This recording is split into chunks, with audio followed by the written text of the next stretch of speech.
Hello，大家好，歡迎大家嚟到 PowerTech。今日咧同大家介紹我哋保力加通道嘅三大喇叭口咁幫大家咧去利用保力加通道把握趨勢轉換嘅呢一個信號。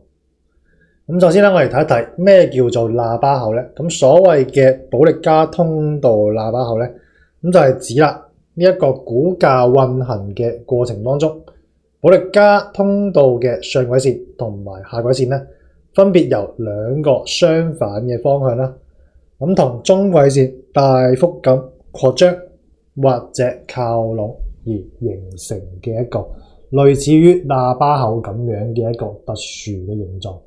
咁我哋咧又可以將呢一個喇叭口啦分為開口型喇叭口啦、收口型喇叭口同埋咧緊口型喇叭口嘅。咁我哋睇一睇有三種喇叭口啦。開口型喇叭口通常咧可以見到會係一個短期內爆升行情嘅一個初期階段。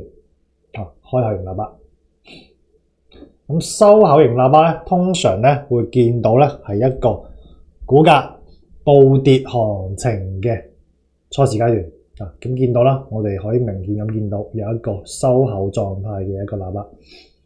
咁亦都可以見到有一種緊口型喇叭咧，就通常咧會係見到係一種股價大幅下跌之後嘅尾期階段會出現一個緊口型喇叭嘅。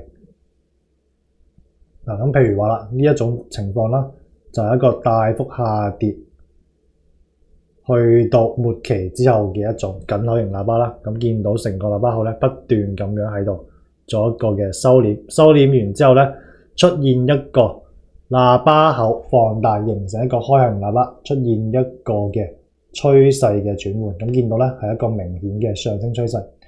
咁升完之後咧，見到喇叭口咧出現咗一個收窄，咁意味咧成個上升嘅一個趨勢咧出現咗一個嘅反轉。咁亦都見到個股價咧係出現咗一個嘅調整嘅。記得訂閱加點讚，即可用專屬鏈接享受額外的迎新優享。